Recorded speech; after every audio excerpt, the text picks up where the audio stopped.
podcast called Jellison Podcast. First ever type 1 diabetic in UFC history. Doing fine, Dub. Nice to be with you. Get out! He's like, yeah. My tunnel vision and my periphery, I'm like off field. Hey, you know how it is, though. Hey, when your team. I don't remember that. That's crazy.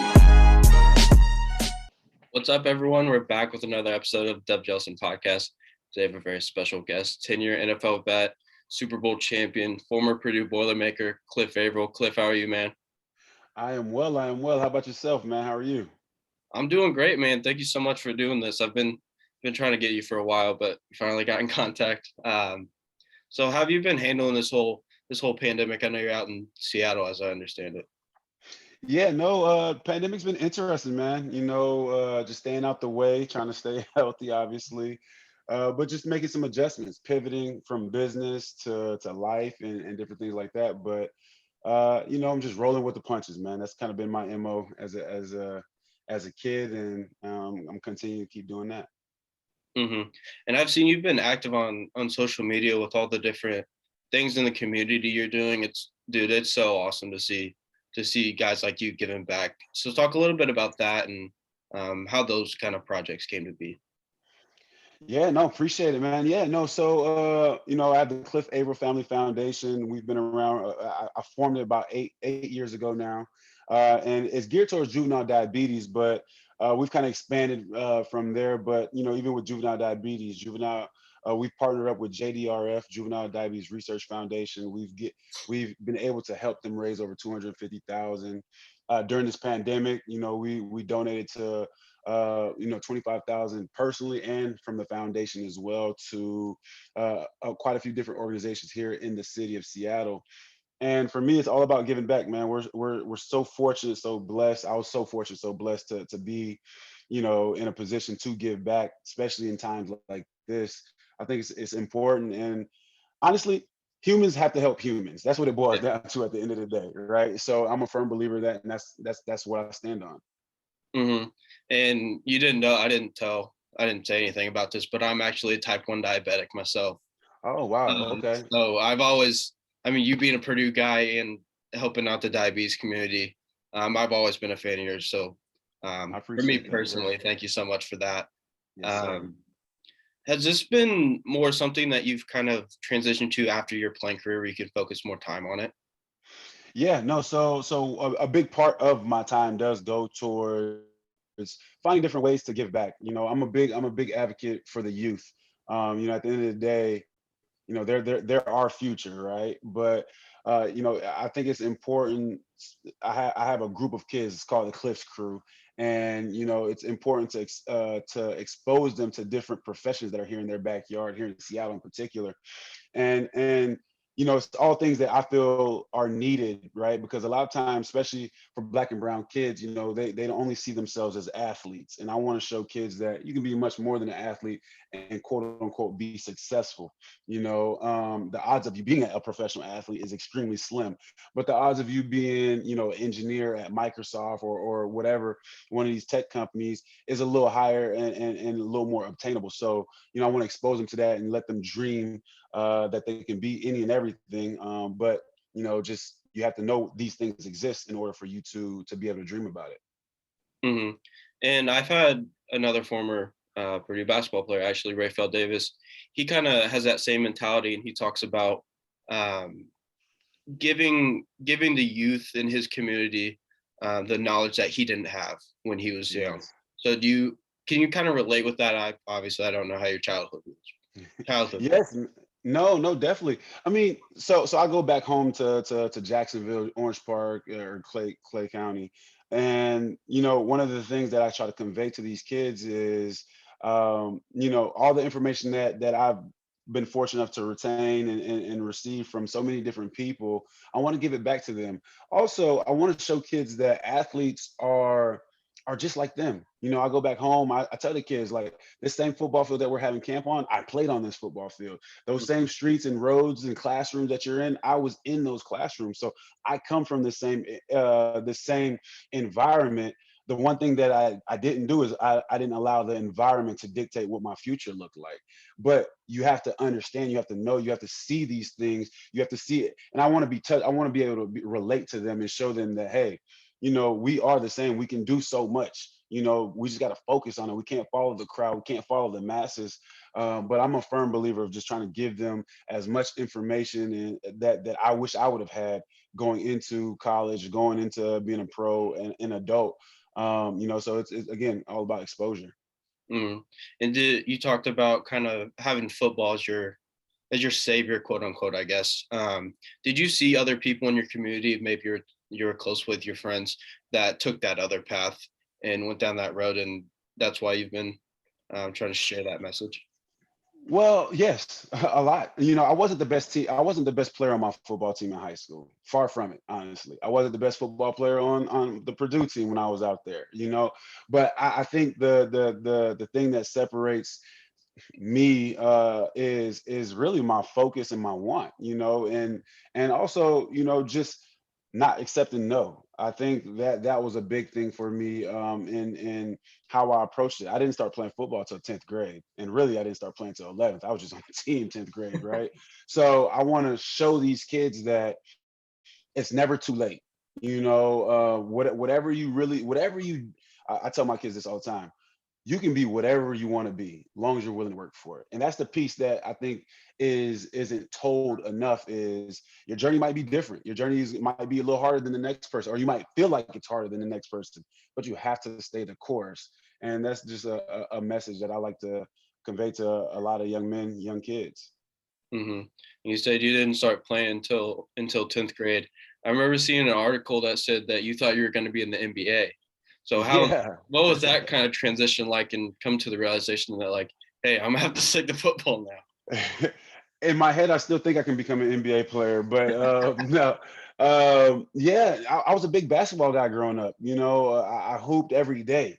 And the only reason I started playing football was because all my friends that played basketball with me, they were playing football during the fall. So it's like, well, I got nobody else to play against or anything like that. So let's try this football thing out, right? And I actually almost quit after my 10th grade season because I just didn't feel like I was cut for it. It was too hard. Basketball players, and I have friends, Jamal Crawford, Isaiah Thomas, all these guys, we talk about this all the time where, basketball mentality and football mentality is two different things.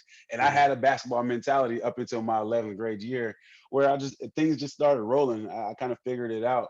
But yeah, I definitely thought I was going to be a hooper. Even through my NFL years, I was like, man, I think I can still do this.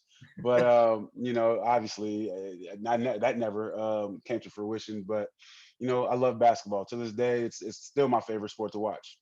Mm. And that's funny you talk about that, not playing until your 10th grade year. I had Nick Hardwick on the podcast a few weeks ago now. He didn't play high school football. He didn't play his first 2 years at Purdue, ended up walking on, and then going into play a decade in the NFL. It's some of your guys' stories are just insane. It also talks of just how gifted and how hard you guys work as well. But no doubt. And I think people like Nick, myself, we hadn't plateaued until we actually got into the NFL, right? We were constantly learning the game. When I got to Purdue, I changed positions. Like, I was still learning the game. I got to the NFL, I was still learning the game, and it allowed me to continue to keep striving forward and allowed me to keep playing at a high level. Some guys, unfortunately, they get to college. That's kind of where they max out at. They've hit their ceiling. We hadn't hit our ceiling until we got to the NFL, essentially. Mm-hmm. And what was your position change from high school to when you got to Purdue? So I was a defensive end in high school, and I actually got recruited as an athlete because they would come watch me play basketball, actually. And so I played defensive end in high school, came to Purdue, played linebacker, outside linebacker for 2.5 years, my first couple of years, and then I moved to defensive end to actually spare Anthony Spencer because he was getting double teamed. He was the real deal. And so it was more of, hey, we need somebody else on the other side of him to be able to spare him and get some of those double teams off of him and different things like that. Mm-hmm. I mean, just on the defensive side, you guys had some studs in those years that were there. I was looking back on it. It was you, Anthony Spencer, like you mentioned, Ryan Kerrigan, Bernard Pollard, Rob Ninkovich, and Mike Neal. And there's a few others. Ray Edwards. I mean, I used to, there was a joke I used to tell guys, they would make fun, oh, you went to Purdue, because it's not a powerhouse or anything like that. But I was like, every single guy I played with on the defensive line, my entire career at Purdue got drafted and has made it to a Pro Bowl at that. So we're not no scrubs now.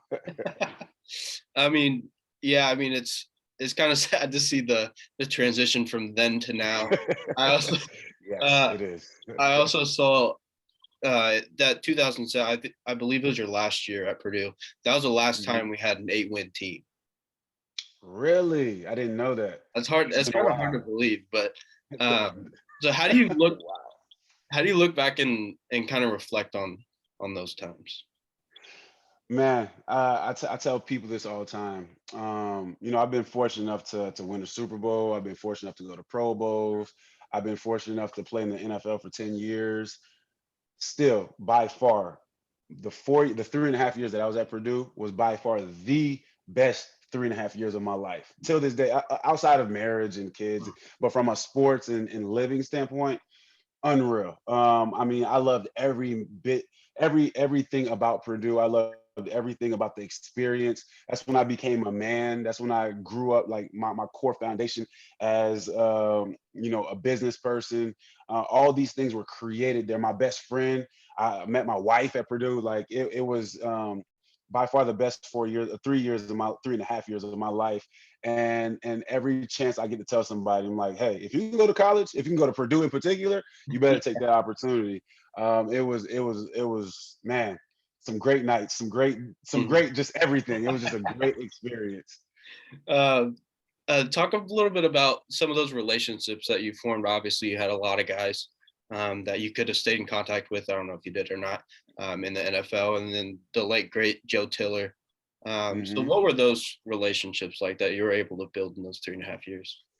Oh, I mean, guys that are going to be friends forever. There's a group of us, Stanford Kegler, Dustin Keller, Bernard Pollard. We're all on a group chat. We'll check in with one another from time to time. A good friend of mine, best friend of mine, he was in my wedding, Fabian Connor. Well, his name was Fabian Martin at Purdue. He was a DB.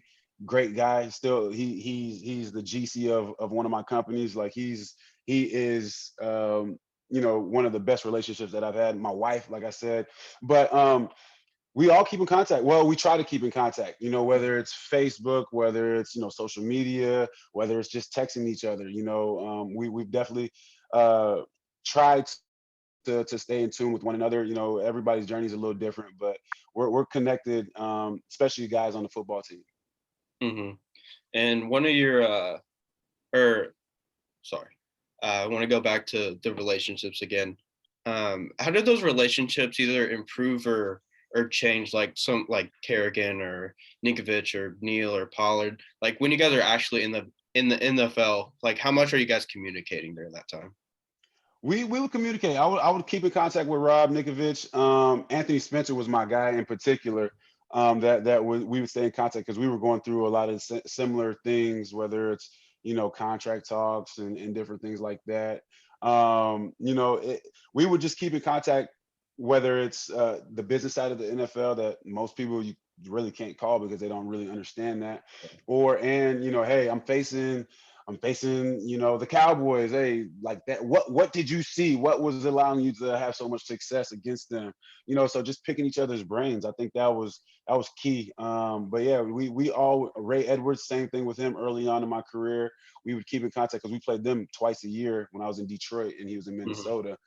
But yeah, we would always make sure we catch up with one another to make sure that everyone's trying to do their thing and representing us Boilermakers. My boss wanted me to ask you about possibly the highlight of your Purdue career was your pick 6 against Minnesota. Yes. So how do you look back on that? And I mean, you scored 3 touchdowns across Purdue, and I think I scored twice. I can't even remember, to be honest with you. I scored twice, I believe. And then you had a safety in the Super Bowl, which is dope. Oh yes. Oh, so you're talking about Purdue or in my football career? From Purdue and the NFL. Oh yes. So it would have been 3 times. You're right. 3 times. And then I got a safety in the Super Bowl. I think I got a couple safeties, but yeah. So I mean, as a defensive player, I mean, being able to score is that's your dream, especially as a defensive lineman. The biggest play, and I'm biased, obviously, but the best play in football, in my opinion, is the trifecta. You get the sack, fumble recovery, and touchdown. If you're able to do that, I was only able to do that one time in my entire career of playing football. But if you're able to do that, you did something special that day. Mm-hmm.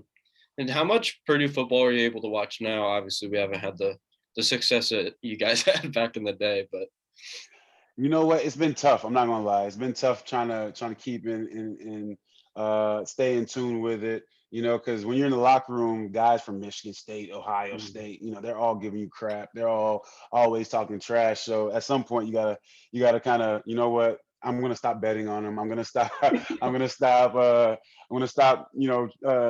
Talking highly of them, expecting to win until they put some. They're going through a slump right now. And unfortunately every program kind of goes through it. Ours has been a little too long, but just trying to find the right 1-2 punch, the right system, the right coaches. It takes time, and I do believe that Purdue right now they do have a good situation going. Hopefully they can build off of it. But yeah, it's been kind of hard to watch over the last decade for sure. Another thing I wanted to ask you about was the whole Russell Wilson Seahawks situation.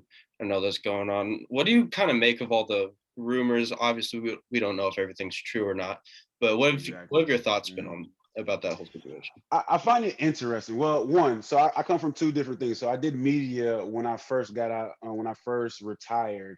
And so I kind of understand the thought process, but also understand the periods. Like right now is considered a dead period, meaning there's not much to talk about. You know what I'm saying? There's not much to talk about. The NBA is on, they're playing, but from a football perspective, there's not much to talk about until the combine and all that stuff. So they rinse and repeat the same story over and over and over. With that being said, Russell hasn't said anything since that one interview right after the Super Bowl. The Seahawks haven't said anything at all, really.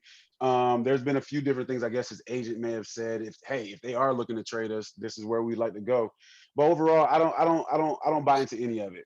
Russell Wilson, I don't see going anywhere. He'll be here in Seattle at least for the next couple of years. He's a franchise quarterback. These aren't things you just find in the draft. They lucked up finding him in the third round, but you don't find you can't just let one walk out the door and not have a game plan for another one, right? So I don't see Russ going anywhere. I think all the hoopla and everything else is just smoke, nothing there.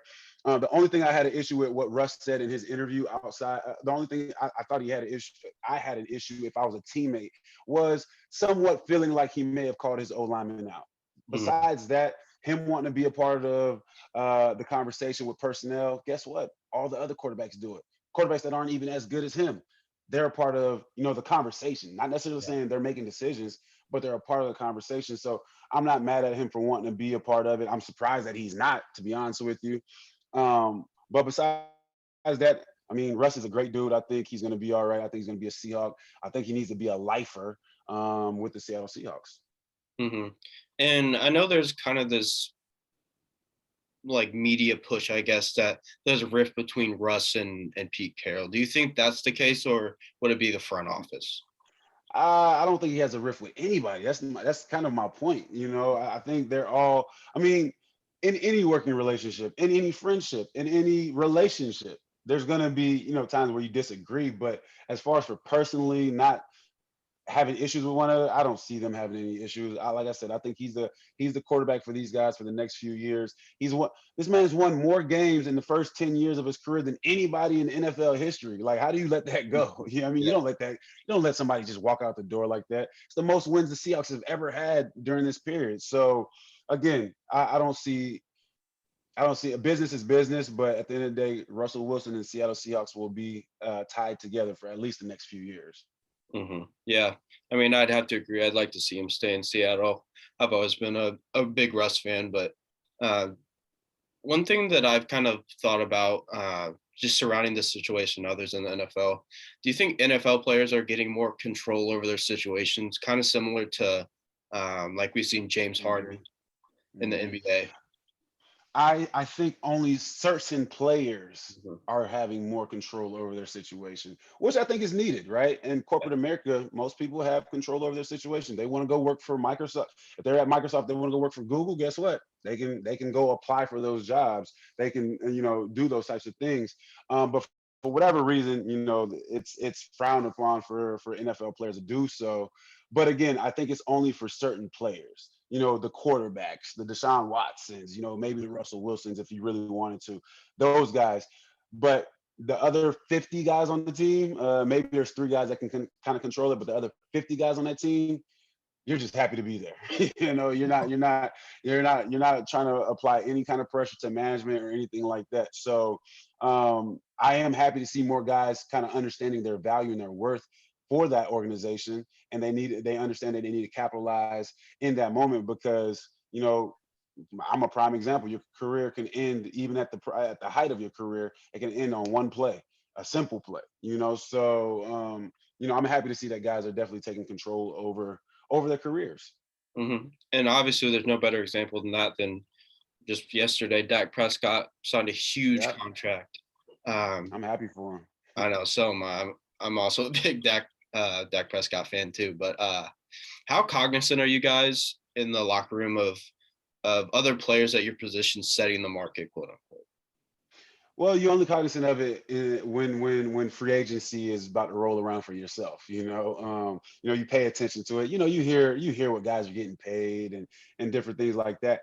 And I can only speak personally. I never really cared because it's not my money, right? I don't count other people's pockets, but some guys do. But like I said, it's typically when free agency is rolling around. You start comparing your stats. You start comparing, how you look in comparison to that other person that just got that major deal. So you want to kind of see where you fall in line at, or are you better than that person? I want more. So timing is everything. But yeah, you definitely keep a pulse on it, in particular when it's free agency. And I know we're getting close on time, but the last thing I want to talk to you about was just looking back at your time in the NFL overall, and specifically those last few years with the Seahawks. You went to 2 Super Bowls, won one, obviously. So how do you look back on your career and the success you had later on as a team?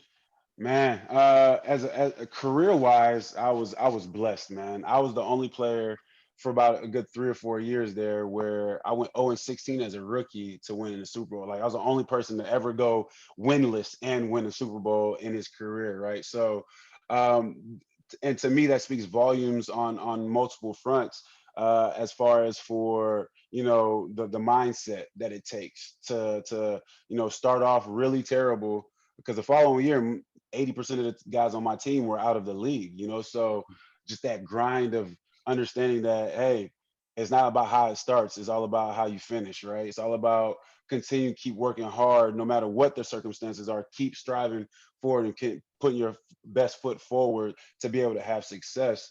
So going from Detroit to Seattle, polar opposites. I only had one winning season when I was in Detroit, had 5 winning seasons when I got to Seattle. So it's just I'm just blessed that my career went the way it went. If it would have went the other way around, how miserable would I have been? If I would have started with Seattle and then finished with Detroit in from a win-loss standpoint. So being able to experience Super Bowls, being able to experience Pro Bowls, play with at least 5 Hall of Famers, a wide range. I mean, we're arguably one of the best defenses in the last in NFL history, but for sure in the last decade. So just being a part of all of that stuff was tremendous and exciting, because I never won a championship at any level up until I won the Super Bowl. I mean, that's got to be a pretty good feeling to find. Oh, it's the ultimate. It's the pinnacle, right? It's what the Pee Wee kids want to achieve at some day, that have won in Pee Wee or in college, or winning the national championship is great. Don't get me wrong, but winning the Super Bowl is the elite of the elite, right? And being a part of it, but not just being on the team, like played a role in winning the Super Bowl as well. I think was huge for me in my career, and also just how I view the game in general. And I gotta admit, I was kind of sad when you guys won, because I'm a Colts fan, so I wanted Peyton to win one, obviously. My wife is from Indy, and I know deep down inside she will never admit this, and she better never admit this. But I'm sure she was a Peyton fan as well. But I didn't want to hear that. Not for Super Bowl 48. Yeah, I mean, I'm glad he won a couple years later. He did. This last question, going back to that 0-16 year, when Orlovsky ran out of the back of the end zone, what were you guys thinking on the sidelines?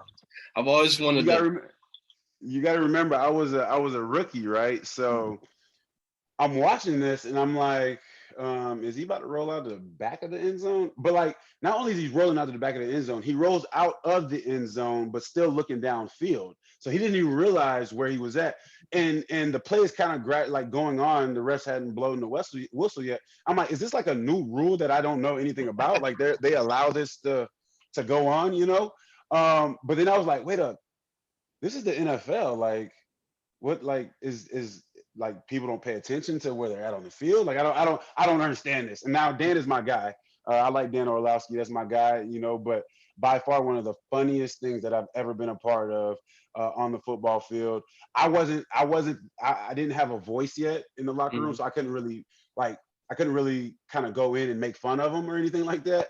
But now, you know, some years later, I'm like, bro, that was crazy. I don't know how you didn't know the end zone was 10 yards behind. Like I don't ask any questions, but that was funny. But yeah, that was an interesting year for sure.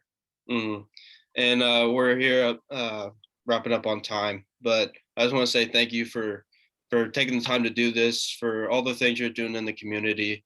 It's awesome. It's awesome to see what you're doing, man.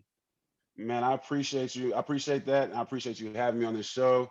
You know, I've definitely tuned in. You had the GOAT on the other day. You had my man Freeney on there.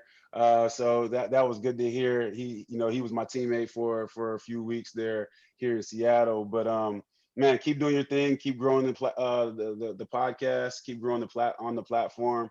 And boiler up, man. I like that. Yeah, I like the fact that you're a Boilermaker too. Hey, man, we got the Big Ten tournament coming up. We're about to win it.